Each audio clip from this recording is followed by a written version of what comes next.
ನಮಸ್ಕಾರ ರಿವ್ಯೂ ಚಾನೆಲ್ಗೆ ಸ್ವಾಗತ. ನಾನು ಸೌಖ್ಯ ಗಾಂವ್ಕರ್. ಪಾಕಿಸ್ತಾನದಲ್ಲಿ ಭರ್ಜರಿ ರಣಬೇಟೆಯಾಗಿದೆ. ಭಯಂಕರವಾದಂಥ ಒಂದು ಬ್ಲಾಸ್ಟು. ಸತ್ತಿರೋದು ಒಬ್ಬರಲ್ಲ ಇಬ್ಬರಲ್ಲ 32 ಜನ ಪಾಕಿಸ್ತಾನದ ಸೈನಿಕರು. ಯಾವ ರೀತಿ ಪಾಕಿಸ್ತಾನವನ್ನು ನಲುಗಿಸಿದೆ ಇದೊಂದು ಘಟನೆ ಒಂದು ಕಡೆ. ಮತ್ತೊಂದು ಕಡೆ ಬಾಂಗ್ಲಾದಲ್ಲಿ ಯುದ್ಧದ ಪರಿಸ್ಥಿತಿ ಘೋಷಿಸಿದ ಯೂನುಸ್. ಈ ಬಾಂಗ್ಲಾದ ಕೇರ್ ಟೇಕರ್ ಯೂನುಸ್ಸು ಈಗ ಎಮರ್ಜೆನ್ಸಿ ಮೀಟಿಂಗನ್ನು ಕರೆದಿರೋದು ಎಲ್ಲ ಪಕ್ಷಗಳ ಸುಮಾರು 20 ಪಕ್ಷಗಳ ನಾಯಕರಿಗೆ. ಶೇಖ್ ಹಸೀನಾ ಯೂನುಸ್ಗೆ ದೊಡ್ಡ ಆಘಾತವೊಂದನ್ನು ಕೊಡ್ತಾ ಇದ್ದಾರೆ.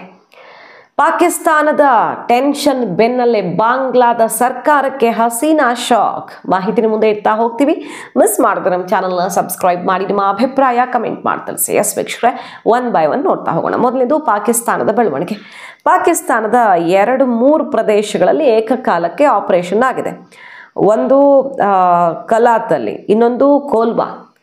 3-4 ಪ್ಲೇಸನ್ನು ಆಯ್ಕೆ ಮಾಡ್ಕೊಂಡಿದ್ದಾರೆ. ಭಯಂಕರವಾದ IED ಬ್ಲಾಸ್ಟ್. ಸಣ್ಣ ಸುಳಿವು ಇರಲ್ಲ ಪಾಕ್ ಆರ್ಮಿಗೆ. ಪಾಕಿಸ್ತಾನದ ಸೈನಿಕರ ವಾಹನವನ್ನು ಟಾರ್ಗೆಟ್ ಮಾಡಿ ಕೆಲವು ಕಡೆ ಅಟ್ಯಾಕ್ ಆಗಿದೆ. ಇನ್ನು ಕೆಲವು ಕಡೆ ಕಾರಲ್ಲಿ IED ಇಟ್ಟು ಬ್ಲಾಸ್ಟ್ ಮಾಡಲಾಗಿದೆ. ಒಟ್ಟು ಈಗ ಬಿದ್ದಿರುವ ತಲೆಗಳು 32 ಪಾಕಿಸ್ತಾನದ ಸೈನಿಕರ ದೇಹ ಛಿದ್ರವಾಗಿದೆ. ಒಂದು ಸಣ್ಣ ಗುರುತು ಸಿಗಬಾರ್ದು ಆ ರೀತಿ ಮಾಡಲಾಗಿದೆ. ಅದು ಬ್ಲಾಸ್ಟ್ ಮಾಡಿದ್ದು ಯಾರು ಅನ್ನೋದ್ರ ಬಗ್ಗೆ ಇನ್ನೂ ಸರಿಯಾದ ಸೂಚನೆ ಸಿಗ್ತಾ ಇಲ್ಲ. BLA ಜವಾಬ್ದಾರಿ ಹೊತ್ತುಕೊಂಡಿದೆ. ಒಂದು ಬ್ಲಾಸ್ಟದು BLA ಜವಾಬ್ದಾರಿ ಹೊತ್ತುಕೊಂಡಿದೆ. ಆ ಬ್ಲಾಸ್ಟಲ್ಲಿ ಸುಮಾರು 5 ಜನ ಅಂತ ಮೊದಲು ಬಂದಿದೆ ಇನ್ಫಾರ್ಮೇಷನ್. ಈಗ 8 ಜನ ಏನೋ ಪಾಕಿಸ್ತಾನದ ಸೈನಿಕರು ಸತ್ತಿದ್ದಾರೆ ಮತ್ತು 10 ಜನ ಗಂಭೀರವಾಗಿ ಇಂಜೂರ್ ಆಗಿದ್ದು ಯಾವುದೇ ಕ್ಷಣದಲ್ಲಿ ಅವ್ರ ಸಾವಿನ ಸುದ್ದಿನೂ ಬರಬಹುದು. ಸೊ BLA ಹೊಣೆ ಹೊತ್ಕೊಳ್ತಿರೋ ಬ್ಲಾಸ್ಟ್ದೇ 15 ಜನ ಹತ್ರ. ಒಟ್ಟು ಬಿದ್ದಿರೋದು 32 ತಲೆಗಳು. ಬೇರೆ ಬೇರೆ ಕಡೆಗೆ ಆಪರೇಷನ್ ಆಗಿದೆ ಏಕಕಾಲಕ್ಕೆ. ಯಾರು ಮಾಡಿದ್ದು, ಏನು ಮಾಡಿದ್ದು ಏನಾದರೂ ಇರಲಿ, ಒಟ್ಟಿನಲ್ಲಿ ಪಾಕಿಸ್ತಾನದಲ್ಲಿ ಹೆಂಗಾಗಿದೆ ಪರಿಸ್ಥಿತಿ ಅಂದರೆ ನೀರಿನ ಕಂಟಕ. ಈಗಾಗಲೇ ಸಿಂಧ್ ಪ್ರಾಂತ್ಯದ ಜನ ಅಲ್ಲಿನ ಹೋಮ್ ಮಿನಿಸ್ಟರ್ ಮನೆಗೆ ಬೆಂಕಿ ಹಚ್ಚೋ ತನಕ ಬಂದಿದೆ. ಈ ಬಗ್ಗೆ ಡೀಟೇಲ್ ರಿಪೋರ್ಟ್ ನಿಮ್ಮ ಮುಂದೆ ಇಟ್ಟಿದ್ದೀವಿ. ಸಿಂಧ್ ಪ್ರಾಂತ ಪಂಜಾಬ್ ಪ್ರಾಂತ್ಯದ ವಿರುದ್ಧ ತಿರುಗಿ ಬಿದ್ದಿರೋದು. ಪಂಜಾಬ್ ಜನರನ್ನು ಟಾರ್ಗೆಟ್ ಮಾಡಿ ಒಂದು ಕಡೆ ಬಲೂಚಿಗಳು, ಒಂದು ಕಡೆ ಸಿಂಧ್ ಪ್ರಾಂತ್ಯದವರು ಕಂಡಲ್ಲಿ ಹೊಡಿತಿದ್ದಾರೆ. ಒತ್ತೆಯಾಳುಗಳನ್ನು ತಗೊಳ್ತಿದ್ದಾರೆ. ಸೈನ್ಯವನ್ನು ಅಟ್ಯಾಕ್ ಮಾಡಿ ರಕ್ತ ಹರಿಸ್ತಿದ್ದಾರೆ. ಅಲ್ಲಿ TTP ಒಂದು ಕಡೆ ತಾಲಿಬಾನಿಗಳು ಪಾಕಿಸ್ತಾನದೊಳಗಿರೋರು ಪಾಕಿಸ್ತಾನ ಸೈನ್ಯದ ರಕ್ತವನ್ನು ಹರಿಸ್ತಿದ್ದಾರೆ. ಅಫ್ಘಾನಿಸ್ತಾನ ನೀರು ಕೊಡಲ್ಲ ಅನ್ನುವ ಘೋಷಣೆಯನ್ನು ಮಾಡಿದೆ. ಮತ್ತೊಂದು ಕಡೆಗೆ ಇಲ್ಲಿ ನಾವು ನೀರು ನಿಲ್ಲಿಸಿರೋದು ಹೆಂಗಲ್ಲಿ ಬಿಸಿ ಮುಟ್ಟಿದೆ ಅನ್ನೋದಕ್ಕೆ ವಿಶ್ವಸಂಸ್ಥೆಯಲ್ಲಿ ಬಾಯಿ ಪಡ್ಕೊಂಡಿದ್ದೇ ಸಾಕ್ಷಿ. ವಿಶ್ವಸಂಸ್ಥೆಯಲ್ಲಿಯೇ ಸರಿಯಾಗಿ ತಿರುಗಿಸ್ಕೊಡ್ತು ಭಾರತ.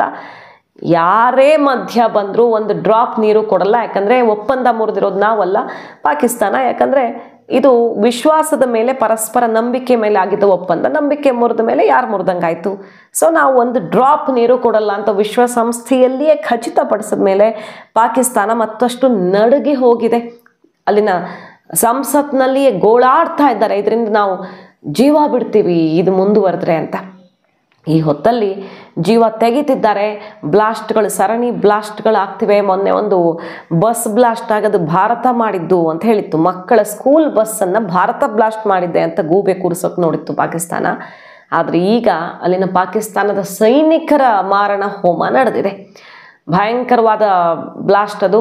ಸೊ ಬಲೂಚಿಗಳ ಇನ್ನೊಬ್ಬರ ಬ್ಲಾಸ್ಟ್ ಮೇಲೆ ಬ್ಲಾಸ್ಟು. ಪಾಕಿಸ್ತಾನಿಗಳದ್ದು ಈಗ ಹೆಣ ಹೊರೋ ಕೆಲಸ ಅಷ್ಟೇ. ಒಂದು ಕಡೆ ಅನ್ನೋನ್ ಗನ್ಮ್ಯಾನ್ಗಳ ಕೈ ಚಳಕ. ಲಷ್ಕರ್ ಟಾಪ್ ಕಮಾಂಡರ್ಗಳು ಮತ್ತು ಫೌಂಡರ್, ಲಷ್ಕರ್-ಎ-ತೊಯ್ಬಾದ ಫೌಂಡರೇ ಮೊನ್ನೆ ಸತ್ತು ಬಿದ್ದ. ಇದ್ರ ಬೆನ್ನಲ್ಲೇ ಈಗ ಆರ್ಮಿಗೆ ಬಿಸಿ ತಟ್ಟಿರೋದು. ಇದು ಪಾಕಿಸ್ತಾನದಲ್ಲಿ ಆಗ್ತಿರುವಂಥ ಮೆಗಾ ಆಪರೇಷನ್. ಗಡಿಯಲ್ಲಂತೂ ಕದನ ವಿರಾಮ, ಎರಡನೇ ಮಾತಿಲ್ಲ. ನಿನ್ನೆಯಷ್ಟೇ ನಮ್ಮ ವಿದೇಶಾಂಗ ನಿಯೋಗದ ಪ್ರತಿನಿಧಿಗಳು ಹೇಳ್ತಿದ್ದಾರೆ ಏನಂತ, ನಮ್ಮ ಜನರನ್ನು ಮುಟ್ಟಿದ್ರೆ ನಾವು ಅವ್ರನ್ನ ಹೊಡೆದೇ ಬಿಡೋಕ್ಕಾಗತ್ತಾ, ತಟ್ಟದೆ ಬಿಡೋಕ್ಕಾಗತ್ತಾ?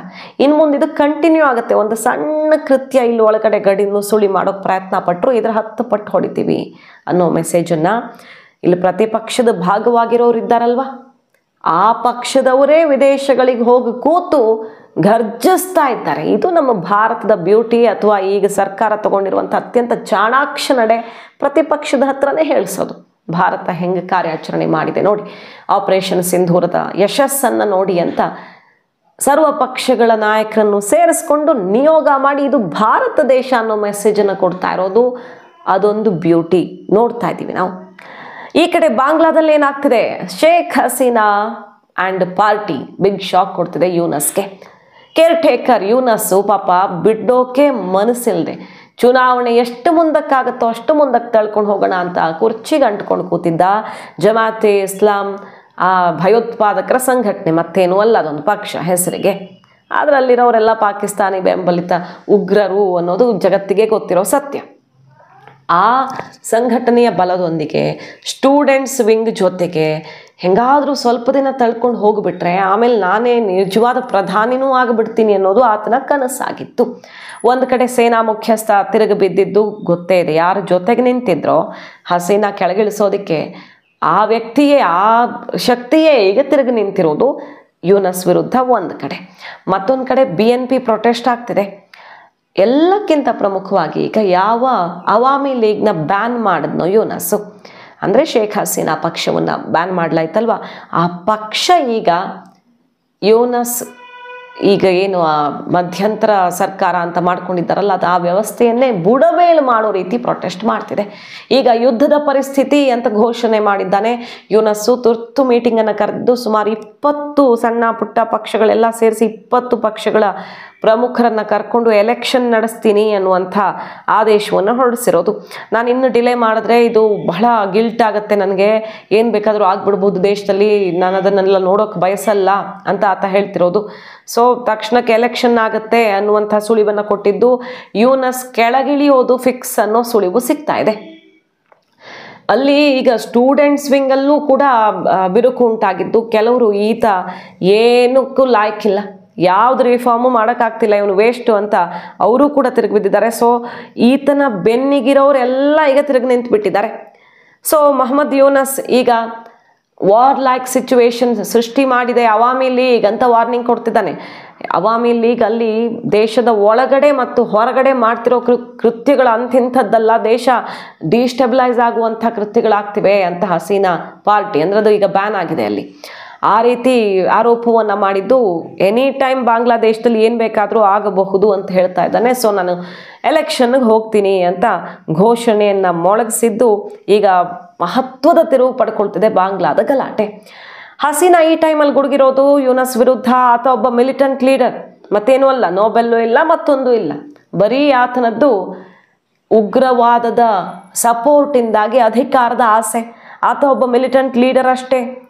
ಆತ ಬಹಳಷ್ಟು ಕುಕೃತ್ಯಗಳಲ್ಲಿ ಬೆಂಬಲ ಯಾರು ಭಾಗಿಯಾಗಿದ್ದಾರಲ್ಲ ಅವ್ರಿಗೆ ಬೆಂಬಲವಾಗಿ ನಿಂತಿದ್ದಾನೆ.